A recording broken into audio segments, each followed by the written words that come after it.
You ever wanted to ask your spouse questions and no matter what, they tell you the truth or what's on their mind? Well, we're going to do that today. Well, Carmen's going to do that to me. My name is Darius. And I'm Carmen. I am so excited to go over these questions because they have nothing to do with life insurance or everything that we talk about. But we said that we were going to create slightly different content and just open up the door to our lives and the things that we have going on. So I literally Googled best interview questions and something came up on Inc.com. So I'm not taking any what's the word? Credit. Thank you for these interview questions. That was an easy one. We're going to jump right into this. And I think it's important that you all just get a different perspective of us and some of the things that we think about, because, you know, when we talk about money all the time, we talk about mindset, and it's important for us to always relate to our audience, no matter what the topic is. So, Darius Britt, are you ready? I'm ready. I have the easy part. The only thing I have to do is just say what's on my mind. Okay, so the very first question is, and that's juicy because Darius, he doesn't have a filter, if you guys don't know. So I am really interested to see what happens here. I'm going to have a filter on this one. We'll see. I don't know. Okay, so number one, what are the failures you cherish the most? The failures that I cherished the most was us being in credit card debt. Okay, why? Because that set us up. That setback set us up for what we're accomplishing today. Going through it, that experience was probably one of the darker moments of my life, because not only were we in credit card debt, but we were living in a new area. The friends that we had around us, they were, kind of successful in comparison to what we've done. The only thing we've done is gotten into $120,000 worth of credit card debt, and they're doing all these things, and the conversations just, the only thing you could do is be honest and upfront. Mm-hmm. And I think that vulnerability, that taking that layer of being an engineer and being successful and having a degree and all this stuff kind of went away in that moment, because we didn't have a job. We just had whatever came out of our minds at that moment, and our backs were against the wall, and we had to fight. We had to get creative. We had to get creative. Awesome. So that was the biggest learning opportunity that I had from a failure. Okay, I like that. That setback was a set up. I like it. I love the perspective. Not let anything hold you down. Everything is an opportunity, if you can think about it from that way. So the next question is, what do you like most about your parents individually? So for my dad is a super hard worker. Like, he worked enough for the both of us, like as far as physical labor. I said this before, but it changed my life. In high school, I had an internship, and I went to I'm getting a little emotional. Oh, take your time. Okay, so time I took it. Okay. When I had an internship, or started this, I was in this program, and we went around like the local area in Sumter, South Carolina, where I'm from, and I actually went to my dad's job and saw him working. So all the days when he came home, or nights when he came home and said, man, you need to get your education because you don't want to do what I do, it came back to where I actually saw it. And the reason why, I saw that he worked really hard. And not only did he do 12 hours on that job, he would go and do work for other people. So that hard work is something that I really respect about my dad. For my mom, she kind of doesn't have she has a filter, but then she doesn't have a filter with me or my sister. She says what's on her mind, but I think seeing her out in the world in her day to day, she has a little tact in a professional environment, but she has a little tact. In Your a mom has a professional, lot of tact. Well, I'm just saying in a professional environment, but I like how she's able to switch it on and switch it off depending on who she's around. My mom's very social. Yeah. And I'm not, as social as my mom. My mom is social enough for everybody. But what I respect about her is there's no stranger. My mom has never met a stranger. True that. So I very much respect that. Yeah. So and pop up. You heard it yourself. Your son's very proud of you. So transitioning into the next question, talking about working. Are you smart, or do you have to work hard? Nah, I'm against working hard. I take working smart All day. You see these hands? These ain't a working man. That's probably one of the reasons why I think I was good at my job, because my job was to make things easier for everybody. Like you in the air conditioning. Yeah, and I was in the air conditioning. First thing that I learned from my dad is I need to work in some AC because I'm just not built like that. Cut from a different cloth. I know, it's the new generation. So I'm all about working smarter and not harder. Okay. So if you could go back 5 years, what would you tell your younger self? What I would address with my younger self would be my understanding of what you thought is fear, or what you think is something not working in your favor is something working in your favor. And the things that you fear or you wish that don't happen are things that you should embrace that allow you to move forward. So there's no such thing as failure. That's what I would tell my younger self. There's no such thing as failure, because your setback is your setup. I like it. That'll be my theme for anything you ask me about. If I want to talk to my younger self, what would I say? That's exactly what I would tell my younger self is there's nothing to fear. There's nothing to fear. Everything that you fear is made up in your mind. Yeah, fear isn't real. It's not real. It's all made up in your own mind. So if fear is made up in your mind, so can the opposite of that. So with that, and I segue, fear is not real. We also have to remember the things that we talk about on the Wealth Nation channel, right? If you are not understanding or comprehending specific financial products, then you need to raise your hand. Don't bury your head in the sand and let fear overtake you, because then that could mean that at any point your family could be at risk because you didn't take the time to educate yourself, because you let fear rule what it is that you claim is going to be a limitation for you. Right. And one of the things that I thought when it came to fear, somebody be like, might mention in the comments, somebody pull a pistol on you, you wouldn't be scared. Well, in order for that, well, I'm just saying that in order for that to happen, I have to put myself in a situation where somebody could pull a pistol on me.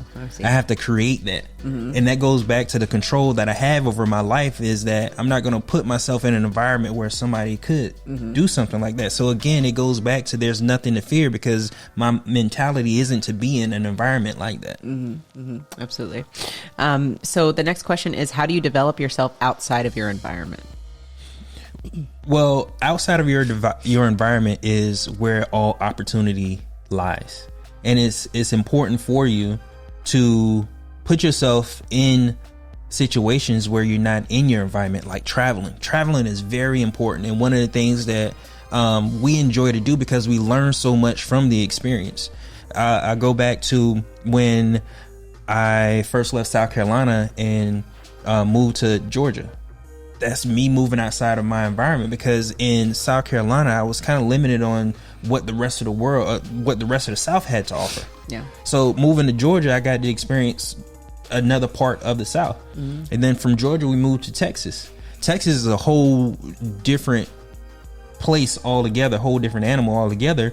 And with those three experiences, what I realized is that every time we moved, or every time I moved, I learned something different about myself, meaning that I need to put myself in a different environment in order for me to really learn my true self. Now, then from Texas, you and I, we got married and we moved to Arizona. Well, we stayed in Texas for a little while, San Antonio to Houston, and then we moved to Scottsdale. Yeah. And moving again for the both of us together, we got an opportunity to learn about ourselves individually as a couple. Or not individually, but as a couple, we got a chance to identify who we really are together. Because all the friends that we had, it changed. Yeah. And it was just us. The only consistency in that situation was me and you. Yeah. We moved to we lived in Dominican Republic. Moving to another country, that really opened our eyes. And I think our business has worked out because of the different experiences that we had and putting ourselves in uncomfortable environments, or taking ourselves outside of our environment. That's why some of the opportunities that presented itself didn't bother us as much, because of how often we lived outside of our environment. Okay, I can get that. And but also to go deeper into that question, how do you develop yourself? Reading.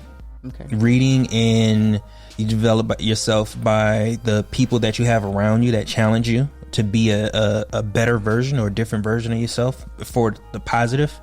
You take bits and pieces from all your experiences, and you try to apply that in your life. What kind of books do you read?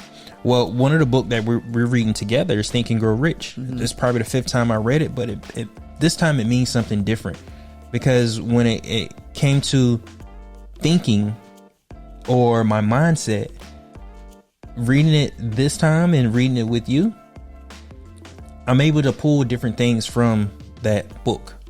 Another book that I enjoy is that I enjoy is What the Rockefellers Do. Reading that from a perspective of how a family manages their wealth. Yeah. And we have a family. It makes me want it made me do different things for our family that I wouldn't have done without reading it. Yeah, I totally agree. Okay, so the next question would be, is it better to be extraordinary and late or good and on time? That's a hard one. I would say be extraordinary and late, because you're always on time. Wow, that's deep. Because I think time is irrelevant to greatness. Whoa, son. And time is a construct. You know what I mean? Or maybe you don't know what I mean, but time. I'm following it. I'm tracking. It's better. I think it's better to be extraordinary and bring something into existence that wasn't there, and you'll forget about the fact that it was late or not, as long as it's great or it's extraordinary. Wow. You can't. Authenticity doesn't have a time. It doesn't have a time. I love that. That was really smart, Darius. Thank you. How you wove that in there. All right. So the next question. You know what? The only person I'm trying to impress is you. Yeah, that's what I'm talking about, Darius. That's what I'm talking about. Okay. Okay. Looking at, we have 2 more questions. All right. Okay. You ready? Yep. What are you most curious about in life? I'm most curious about me. Elaborate. I'm most curious about me because the way I perceive the world is the way the world is. And if I can perceive it differently through the way I think or the way I react, it creates a whole different world. Wow.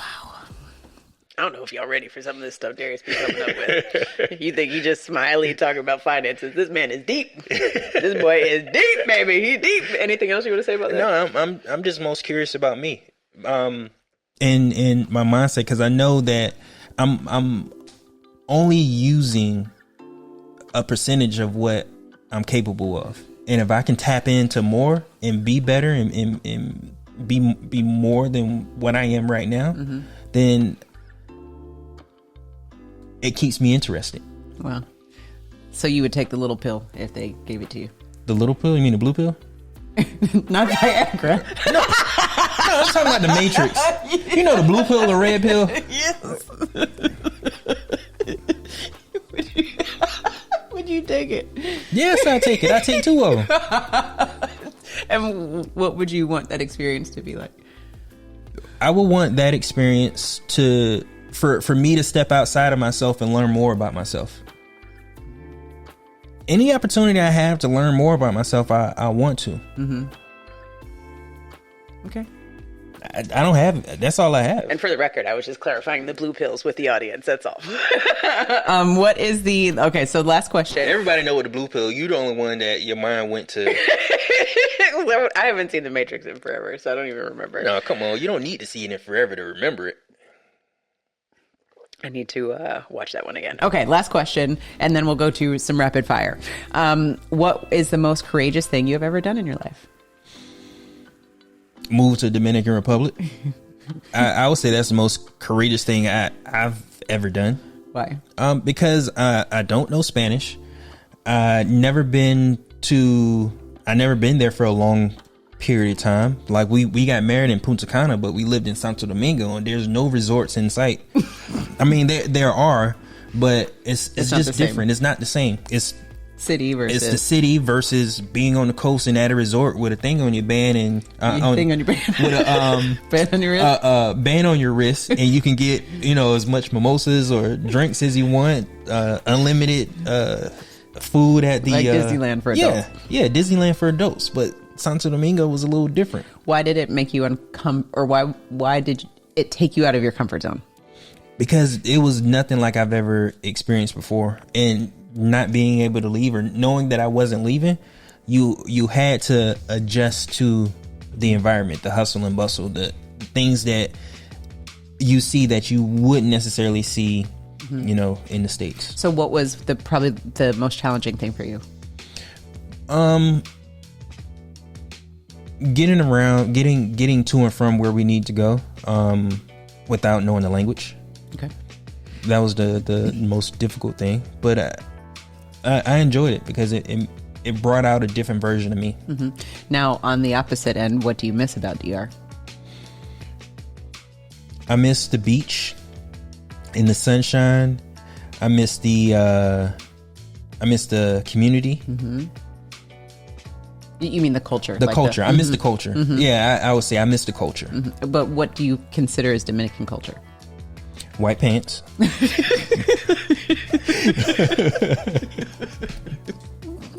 Shout out to my Dominicans. Yeah. I love that about DR.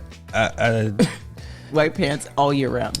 And I love the fun. Like where we stayed, there was always music at night, and the music went into like the wee hours.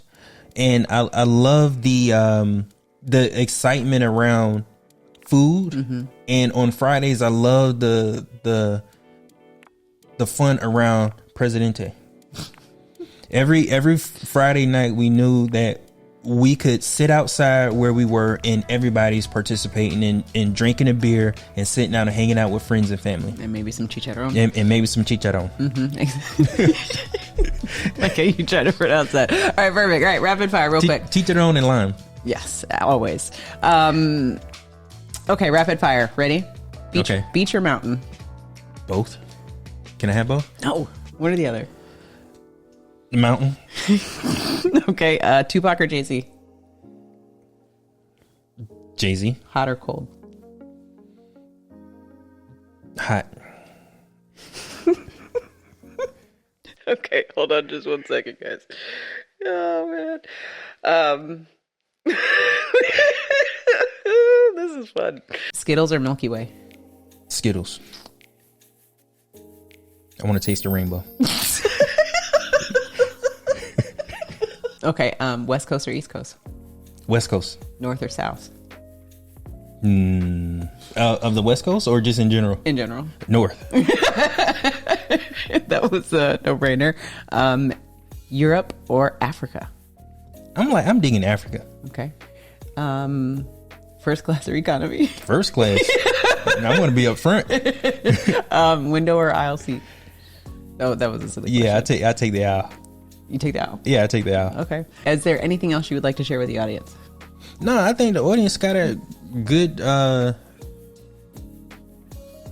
idea of my mindset around the different questions that you had, and there's nothing else I can add to it that you don't already know now. All right. Wealth Nation, I hope you enjoyed this candid video between Darius and I and got to know Darius a little bit better. And remember to own your own lifestyle. Or someone else will.